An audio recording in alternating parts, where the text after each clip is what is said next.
If you've ever thought, I know I'm good at what I do, but how do I actually get people talking about it? Then this episode is for you. Today, I'm joined by KJ Blattenbauer, a powerhouse publicist with nearly 30 years experience helping experts go from overlooked to headline news. Her work has been featured everywhere from Forbes to Architectural Digest, and she's the author of How to Be a Media Darling. In this conversation, we're talking about how to build authority and visibility without living online or pitching 24/7. We're going to talk about how to get press without being stressed, simple PR strategies and tools that position you as an expert in the space, and the mindset shifts that help you show up confidently, even if you don't feel ready. If you want sustainable visibility that builds credibility and clients, then you are going to love this one.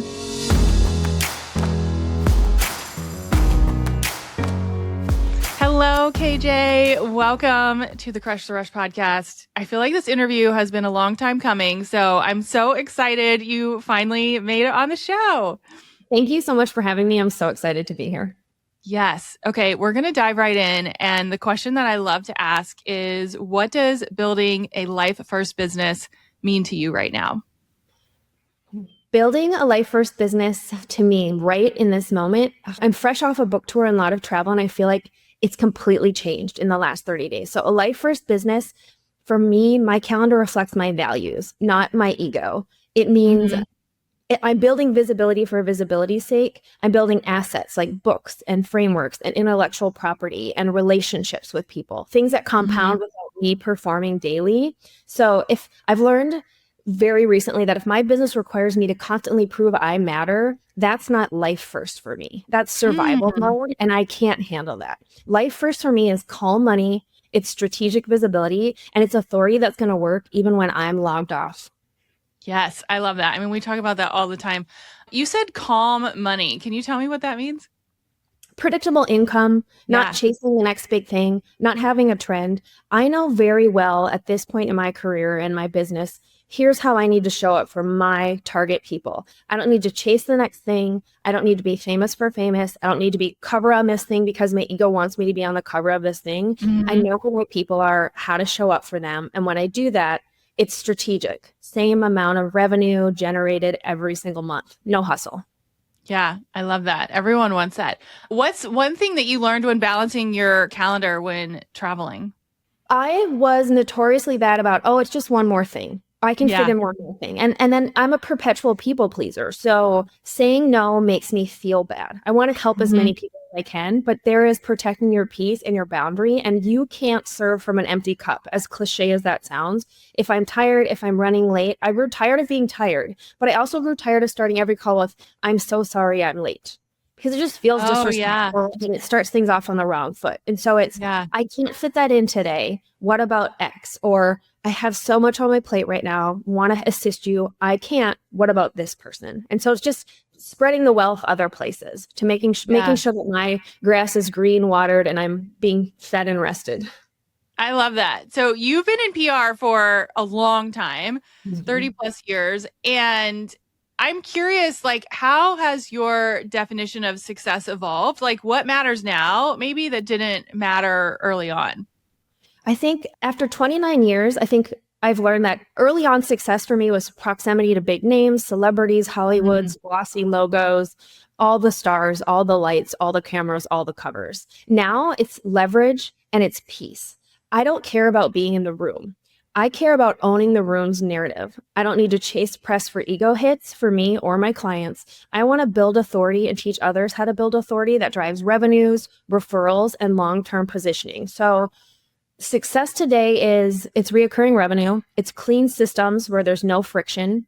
High caliber clients, right? I can't want it more than my clients want it. And I think early on, I struggled with that. And then I think it's just a reputation that precedes me. And I sleep really well at night with the reputation that's preceding me right now. Yeah, so good. Okay, I want to dig into sustainable visibility. And I think, we talk a lot about clean systems. I love that you said that, like keeping things simple, having like one thing that works really well.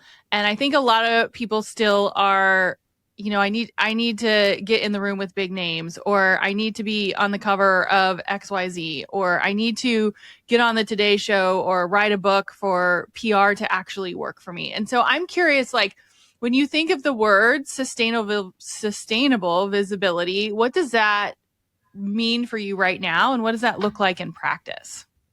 Well, I think what is it? Sustainable visibility for me is obviously it's visibility you can sustain. You're not jumping through hoops. You're not running yourself ragged. You're not burning yourself out. So it's definitely not daily posting, right? It's not Yeah. chasing the social media trends. It's not dancing on TikTok or dancing on Reels. Like, I'm not asking you to be a cinematographer on the top of being your craft, right? Sustainable visibility, it's a clear point of view. It's a signature framework. It's strategic placements that live forever and compound your authority in whatever it is you want to be known for. And then, it's not, you don't need constant output. You need consistent positioning and a clear message that's going to resonate with your target audience. Yeah. So if you're listening to that and you're like, well, that sounds great, but like, how do I make that come to life? Where would you tell somebody to start? Really, it's your messaging, right? The first thing we should do is refine your positioning statement. Ask yourself truly, what do you want to be known for? If you can't tell people very clearly what you want to be known for, who you are, what you do, who you serve, and why it matters to them right now, if that's unclear in any manner, nothing's going to work for you. Not the bells, the whistles, not tons of advertising, not dancing on TikTok. Like, nothing's going to work if your positioning's not clear. So I'd start there. And then I think I'd make sure that my house was in order across the board, right? You have your positioning statement. Make sure it's on your website. Make sure it's in your media kit or your speaker kit. Make sure your social media bios all reflect the same thing.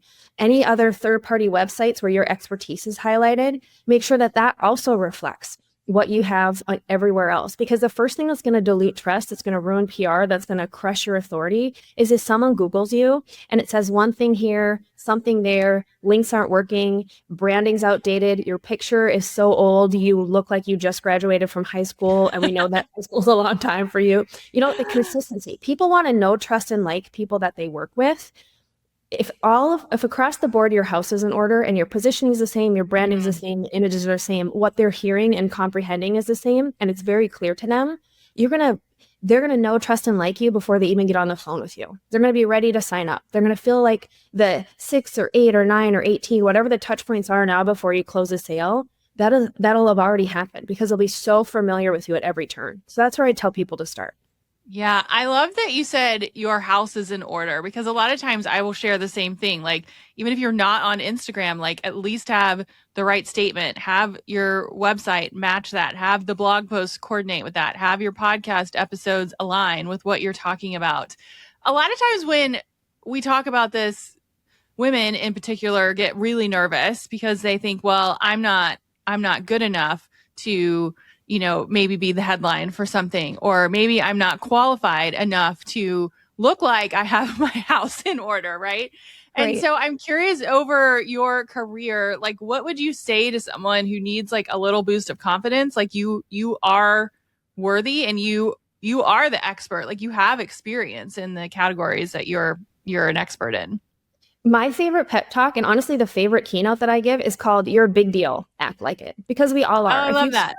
If you've started a business, if you've created a product, if you have a service, if you're climbing the corporate ladder, you know what you're doing. You are qualified, you are talented, you are brilliant, you are smart, you are beautiful, and whatever that quote is from the famous movie, The Help. Like, you are all of those things. I think all too often we come from a generation of multiple generations of, you should be seen and not heard, right? Like, if you promote what you're doing or you're passionate about, then you're bragging or you're boastful. And I think women, especially brilliant women, hesitate to call themselves experts or put themselves out there because they're worried about what other people will think. But they also think calling themselves an expert means they have to be omniscient, right? Like, experts just means experienced and useful, passionate about what you're doing. Women wait for permission. Men declare authority and they just like run towards it. They just grow into it. Like, they almost stumble into success. I like to joke around, especially with my husband, that like, if every person I knew that was brilliant, wonderful, and capable went at life with the audacity of an average man, the world would be a completely different place. Because I think confidence follows clarity. When your framework is clear, when your message is clear, your expertise stops feeling like a stretch. You stop feeling that imposter syndrome. and you just show up as you are. And when you show up as you are, you draw the right people to you. Yeah, I love that. I mean, that's just like a great reminder of we have so much experience and we shouldn't be afraid to share it. I'm curious, I want to get into some like tactical things that people are listening can do to really like stand out maybe in the PR world. I'm curious what you describe as PR right now. So a lot of times I think people think books or press, but I think there's so many other places that are also PR, and I'm curious what that looks like for you. Sure. I think most people think public relations is glamorous or Hollywood. Like it's red carpets, it's headline, it's splashy launches, it's the magazine covers. But real, true PR is positioning, it's psychology, and it is patience, which is a virtue all of us should probably work on, self-included, right? But public relations is understanding, what makes your story timely, and we all have a story. It's what makes an expert quotable, and it's what makes the media trust you. It's less about and it's more about strategy. Like no matter what you're doing, how you're positioning yourself, that's public relations. How you put yourself out there, how you want people to think, talk, and act about you, whether you're right in front of them or you're not in the room, that's public relations. When you're trying to sell something to someone, how you're positioning and prepping and posturing yourself, that is public relations. Real PR is positioning, psychology, and it's patience to grow your authority. Yeah. What are some of the trends that you're seeing in PR right now in terms of where you're seeing the most success? I think I've seen the most success in people who are truly sharing helpful frameworks, right? If they go on a podcast like this and they give specific tips that the listener can then immediately go and use, extremely helpful. Those people are taking off, right? I think it's sharing specific stories that make sense, that are relatable especially with the dawn of AI and all that it brings. Anyone can pitch anything. Anyone can be an expert. Anyone can regurgitate what AI puts out. But the people who can truly tie in the human aspect, that can simplify things and make something complex easy to understand, like we said, the clarity message, that is going to make you successful in the PR world. And I also think it's the ones that don't buck the trends, right? So many people can jump on this or that or something else tomorrow, and then it burns out in something else. Consistent message that's clear, that speaks to your target audience, you're going to be successful. Yeah, I want to talk about pitching a little bit. And mainly, I'm asking for myself because I get so many pitches a week and they are horrible. Like, they're so bad. And I'm like, if somebody just took the time to write like a decent email, like they would have such a better chance. And so, if you're listening to this and you're like, okay, I'm going to clean up I forget what you said. I always think home base, but I'm going to clean up my house, right? House runner. Yes, we're going to clean up our house and we're going to be confident in telling our story. What's something we can do to maybe like position ourselves differently or like stand out when we're pitching or talking to people? I think an authority building tactic everyone overlooks that ties into pitching is owning a defined point of view. You're not just help women grow businesses, right? You are a person that I believe burnout is a branding problem, not a time problem. Like you make your authority building tactic, you make what you do, you make what your offer, your thing, that clear message, you make it quotable. The media loves tension. Audiences remember conviction. So you want to have a defined point of view, not a vague, who I help message, right? Like, why does it matter to the target audience? Why does it matter right this second? Make sure that you have that. But I also think when you're pitching, brevity is key. So many people take their marketing or their website copy, they throw War and Peace like 17 paragraphs in an email, and they send it off thinking like, this is the greatest thing I've ever written. I could not include more. And it's almost like that meme where it's, this is good or bad, so long, not going to read it, but happy for you, or sad, like TLDR, just give me the summary. So I try and teach people no more than 5 sentences. That's all you really need. You need to have done your research. If it's a podcast, at least have listened to one episode. I'm begging you.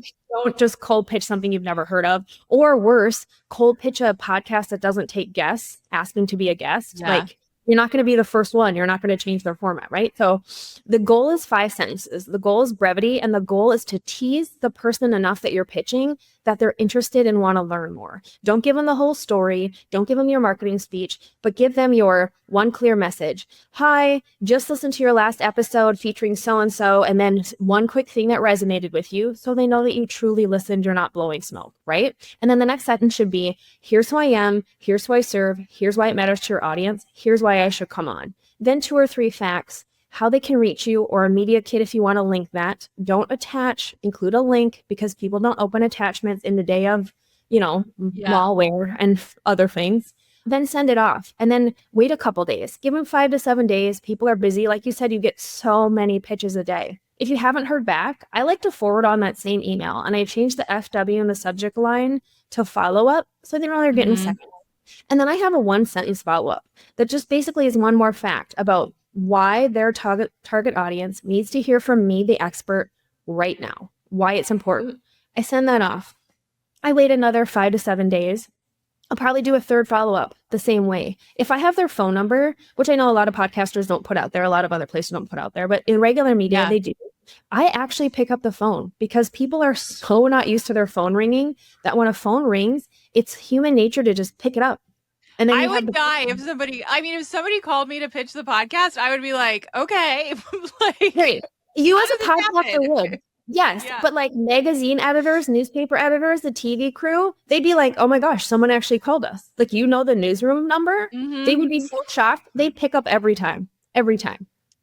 I love that. I love that. Okay, don't everyone come text me, please. Won't do it here. I'm not saying for this podcast. Leave But this that's it for news. I love that. I love that. That's such a great tactic. I'm curious, when you talk to small business owners who are looking to get visible, like we've had a couple of clients do pretty well on like the Food Network and the Today Show and like some big platforms, but most of us are, talking to like smaller audiences and sort of working through that relationship model. What do you suggest in terms of setting yourself apart in those audiences? I think you have to do a couple things right? Like you don't need to sound impressive. You already are. You've already launched something, achieved something, have a product, something going on, right? Like if you've made it to the Food Network, that's pretty awesome. And you should be celebrating. But even if you're just starting out, you don't have to sound impressive. You don't have to be boastful or make yourself bigger than you are. You just have to be clear with that clear messages. Speak in a framework that's particularly to yours. Like if you have a strategy or certain way of doing things, show that to people, teach that to people, remind them of it, make it repeatable, make them associate that with you, but then share specific stories. Here's how you can help them. Here's how you've helped someone else. Here's how you'd handle this situation. Make it relatable and make it so they can understand. I would repeat my key messages consistently, like, here's who I am, here are my values, here's what I do, here's how I can help you, here's how my product helps you, here's who I serve. Key messages all the time. And I would, wherever you appear, if you're on media or not in media, make the host job easy. Have a media kit, have a speaker kit, have your images, your logos, everything ready to go already in a Dropbox folder or Google Docs folder where you can just send the link. Send questions. Hey, here's 3 questions that I'd love for you to ask. If you have a download, have it ready to go. The media is about collaboration. It's not about you performing for people. And if you can make yourself easy to work with, you're going to find yourself with more media opportunities than you know what to do. But the key thing is you got to be clear about what you can offer, because people can't work with you. They can't have you on their media show. They can't have you on their podcast, in their magazine, if they don't know who you are and they don't know what you offer. Yeah, I love that. I think I just keep going back to like clean up your house. I love that saying. It's the biggest thing. It's the biggest thing. Yeah, it just resonates so much of like, just be clear everywhere on what you do. And then it makes it's so easy. If you want to be the expert that everyone talks about, what other tips can you give us? Let's assume our house is clean and that we're comfortable with pitching to like really stand out.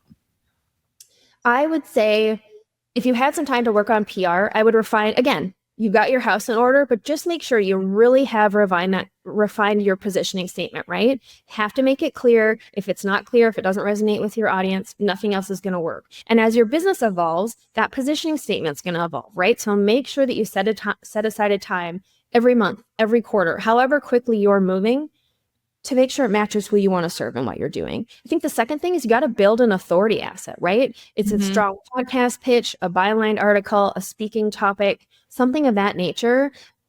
You have to put your stake in the ground, like, this is what I want to own. This is my thesis for my business, my brand, my service, my product.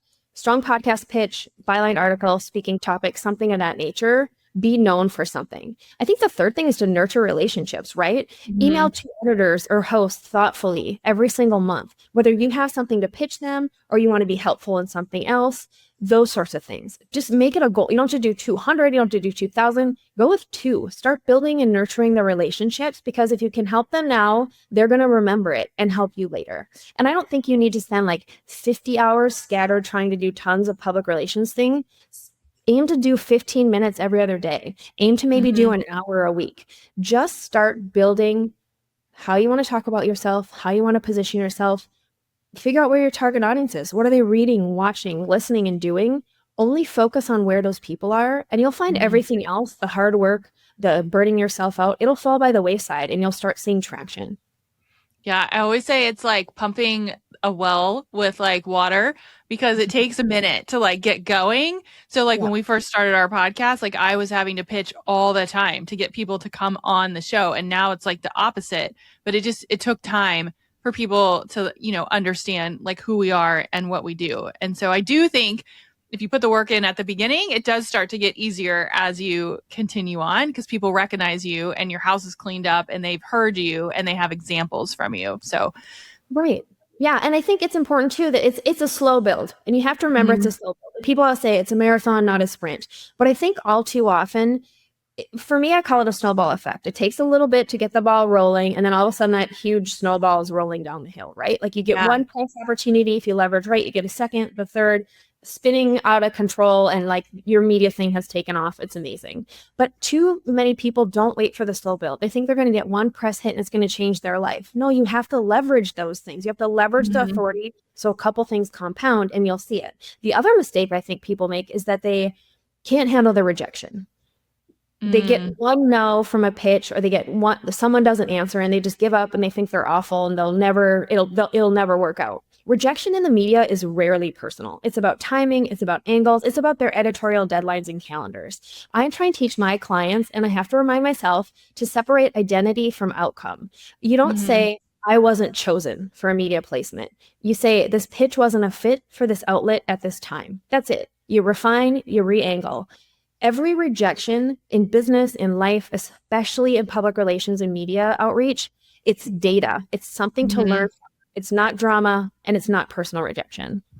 Yeah, I love that. I mean, rejection's hard regardless, but I always say I say that a lot. Like it's data, not drama, and just like pay attention. Like if you get rejected from 20 pitches, like maybe you need to adjust your pitch, right? But look at the Right. data and see what's happening. Right. I want to ask a couple rapid fire, and the first one is I'm super curious on your take on AI and how that's playing into like the PR world. I think AI is great. It's wonderful for deep research. It's wonderful even if you want to be like, hey, pull me a media list of people who are talking about X subjects. I think it's wonderful if you want to tweak a subject line to make it more catchy or more eye-opening, or for someone like a host like you to open it quicker. Like, here's what I'm thinking, how's this? It'll help you tweak those things. Where I see Hmm. people depend on AI too much, and where I think it does a disservice, is that people plug anything and think, hey, AI, write me this media pitch, which is great if you want it to look like AI wrote it. AI is a robot, it's an algorithm. It doesn't have a human aspect, and the media drives on human aspects. Human interest stories are why the media exists. It's why it Hmm. started. We want to hear the reason why you started the business. We want to hear the passion behind the business. We want it to have, we want it to tug at our heartstrings, or make us feel some sort of tension. We want to feel some sort of way, not in like a traumatic TED talk kind of way, but just we want to be able to relate to something. AI is a robot. It cannot relate to you. It takes that Hmm. out. And it also, people need to write how they speak. They need to write how they interact. Like I want to come on this podcast and you to be like, oh my gosh, KJ sounds exactly like she writes. This is the Hmm. person we're interacting with. AI makes it so easy to pretend to be something that you're not. We all know that we're not writing at the level of Shakespeare with semicolons and all of those M dashes. Like, I've seen how people text. No one is using, I've never ever seen anyone use a semicolon ever before AI. So yeah, correctly use a semicolon before AI. So I think it's obvious to tell when something's written by AI, but I think it's truly great for deep research. It's truly great for finding things, and it's good to like maybe run a first draft, maybe give you Hmm. confidence, but I would not depend on AI. for my pitches or writing anything else. Yeah, I love that. What's a go-to tool that you use in your business? I love a go-to tool that I use in my business that I want everyone to use is called sourcesofsources.com. And it is a Hmm. free email that comes twice a day. And it is editors, reporters, bloggers, journalists of all calibers looking for experts in certain fields. They give you specifics. Here's exactly what I need. Here's exactly where it'll run. Here's my exact deadline. Answer these questions. You email them back.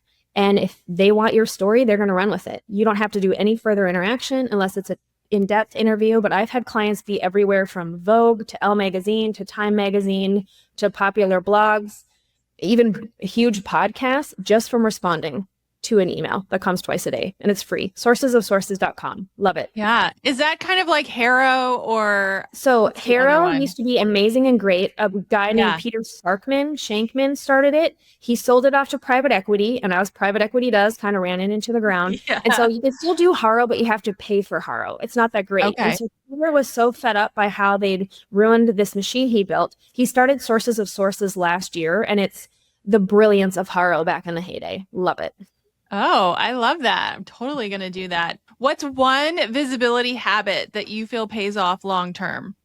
Sending thoughtful follow-up emails after interviews. Relationships Mm. compound. When I can, I write a personal thank you note, like literally handwrite one, because I believe in gratitude, right? It is a gift for me to be able to share my expertise on your show, and I'm grateful for that. So not only am I going to send a follow-up email thanking you after this interview, I'm going to share this interview till the cows come home. When it runs, months from now, weeks from now, going to mention it thoughtfully, going to reach out and follow up if you ever need anything, because I truly believe that one visibility habit that's going to pay off is for you to show gratitude and build the relationship I long love after this. you left. Now we know each other's secrets because we actually send handwritten cards to all of our podcast guests. And Amazing. it's so fun when people get them because they're like, oh my gosh, I can't believe you sent me mail, or I can't believe this went out. And I think it's the little things that Mm-hmm. then I think obviously it helps our show, but then I know that I have this like amazing network of women that I can like pull in because we've talked before the show and after the show and like while the show airs, and then there's the follow-up piece and there's a like checking in piece. And so I think that's, even if it doesn't turn into like the biggest episode ever, I feel like the relationships are what have helped scale us and scale our guests, which has been really cool. So I love that you mentioned handwritten notes. Yeah, I'm a sucker. I'm a sucker for handwritten note. Okay, what's your go-to reset before a big media moment? That it's not about me. We have a saying Oh in our yeah. house off of internet meme. I think in the TikTok it's about a girl named Cheyenne, and it's not about you, Cheyenne. And so before I get on anything ever, I tell myself it's not about you, Cheyenne. I remind myself I'm here to serve the audience. I'm not here to impress the host. I'm not here to make myself feel great or better. I'm here to serve with the information that I have and the gifts that I've been given. So it's not about me, Cheyenne. I love that. I love that. Okay, last but not least, if you could sit down with yourself 30 years ago at the start of your PR career, what would you tell her? Oh, I'd tell the little one to stop hiding behind other people's brilliance. Your job isn't just to build authority for other people, it's to embody it for yourself and others. And I think I'd tell her to build systems earlier and that chaos is not a badge of honor. That stepping into the spotlight and talking about what you're passionate about is going to change your life and help change the lives of so many other people. So come at it from a place of service and stop hiding. Oh, such good advice. I feel like there's so many questions I could keep asking. I just love the amount of experience that you have. I know you have a brand new book, which I was obsessing over the pink cover. I love it. So Thank tell everyone where they can connect with you and learn more from you.